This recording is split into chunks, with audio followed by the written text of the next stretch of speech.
le secteur jeunesse de la médiathèque d'Ambérieu-en-Bugey, ou vos bibliothécaires préférés, vous propose des racontages pour les enfants des 4 ans. Ces racontages vous sont présentés par Angélique et Laure, vos bibliothécaires préférés. Les fêtes de fin d'année approchent et nous avons choisi de vous en donner un avant-goût. Donne-moi la main, je t'amène en voyage, dans un pays lointain où vivent nos copains. Donne-moi la main, traversons les nuages, partons en traîneau découvrir animaux et cadeaux.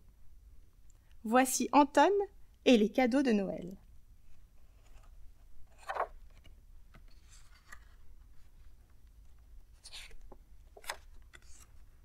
Un jour, je suis partie me promener. Ours Octave est venu avec moi. Il faisait sombre et froid et on s'est un peu perdu, mais rien de grave. Je pouvais suivre la trace de mes pas dans la neige. Je n'avais pas peur du tout. Soudain, un paquet est tombé du ciel. « Stop! Vous avez perdu quelque chose !» ai-je crié. Mais le traîneau qui avait laissé tomber le paquet a poursuivi tranquillement son vol. On a eu de la chance. Un grand oiseau est passé et il nous a pris à bord de son avion. On volait très vite et très loin. Je ne savais vraiment plus où on était. Mais je pouvais encore voir le traîneau. « Plus vite !» ai-je crié. « Il est là, devant !»« Où ça ?» demanda l'oiseau. « Là-bas !» ai-je répondu en montrant la direction. Mais je suis tombée, et Ours Octave aussi. Et l'oiseau n'a rien remarqué. On tombait, mais je serrais bien fort le cadeau. Il s'est mis à neiger. Il neigeait de plus en plus fort, et les flocons tombaient lentement sur terre, et on tombait exactement à la même vitesse. Et quand on a atterri, ça n'a pas fait mal. Mais le paquet, il fallait absolument le rendre. Le traîneau était si loin maintenant que ça ne servait à rien d'appeler. Alors, on s'est mis à marcher. Au début, ça grimpait, c'était dur. Ensuite, ça descendait. C'était plus facile. Si facile que j'avançais de plus en plus vite. J'ai trébuché, le paquet m'a échappé. Il a roulé jusqu'au bas de la colline et a fini dans la rivière. On a eu juste le temps de sauter pour le rattraper. On a atterri en plein dessus et la rivière nous a emportés. Ça allait de plus en plus vite. On a traversé des endroits qu'on n'avait encore jamais vus. Des bêtes sauvages guettaient sur la rive. Mais il avait cessé de neiger et on était assis, au sec. Soudain, on a entendu de la musique. Il y avait une fête. On a accosté. Les gens de la fête étaient très gentils. Ils nous ont donné des gâteaux et du jus de fruits. Ils m'ont demandé pour qui était le cadeau et je me suis rappelé qu'il fallait retrouver le traîneau. On est vite parti. On est arrivé dans une forêt. Les arbres étaient si serrés, la neige si épaisse qu'on avançait à peine. La forêt était immense. Enfin, on est arrivé à un endroit où il y avait moins d'arbres. Quelqu'un avait oublié ses skis. Comme on était pressés, on les a pris. Avec les skis, ça allait plus vite. Mais il y avait un brouillard si épais qu'on ne savait pas où on allait. À un moment, on a entendu une chute d'eau. À un moment, une énorme bête nous a frôlés. Et, à un moment, on a aperçu nos amis Lucas, Nina et Greta. Je crois bien.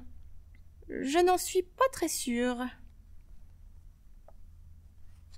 Puis, la nuit est tombée. Dans le ciel brillait la lune la plus grande et la plus mince de l'univers, et un feu brûlait sur une colline. Mais aucune trace du traîneau.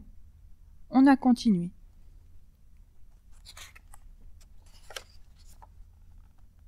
On est arrivé dans une maison.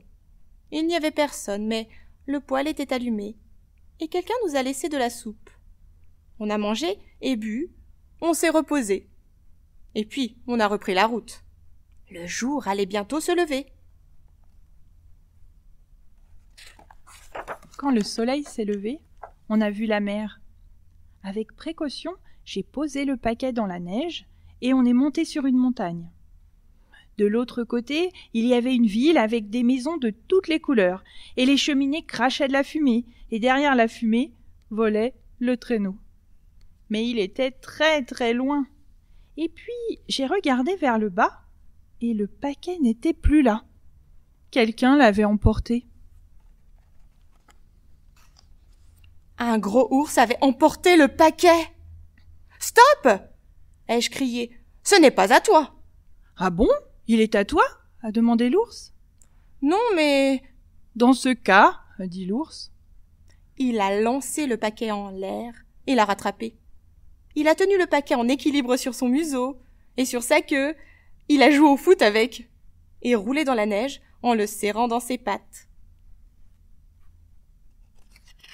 Je croyais qu'il n'arrêterait jamais, mais tout à coup, il a lâché le paquet et a disparu. Entre-temps, le traîneau s'était éloigné encore plus. Ours Gustave et moi, on s'est assis sur une souche d'arbre, tout triste. On est resté comme ça un long moment, et puis un élan est passé par là. « Qu'est-ce qu'il vous arrive ?» a-t-il demandé. Je lui ai expliqué avec le traîneau et le paquet. « C'était pas un type en rouge qui volait dans les airs ?» a demandé l'élan. « Si, ai-je dit. »« Je viens juste de le voir » a dit l'élan. « Par là-bas dans la forêt. Tu veux que je t'y conduise ?»« Oui !» me suis-je écrié. L'élan nous a fait grimper sur son dos et on a galopé à travers la forêt.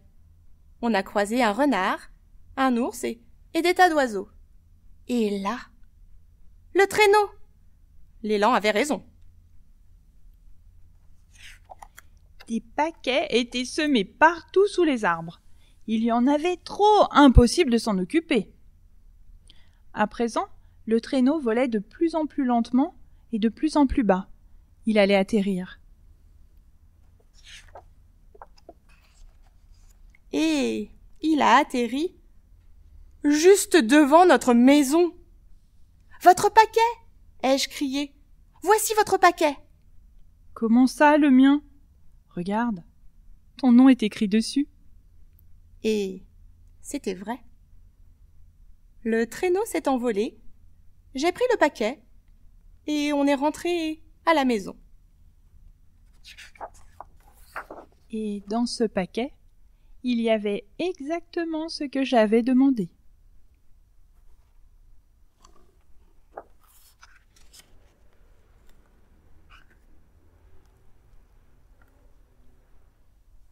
C'est la fin du voyage.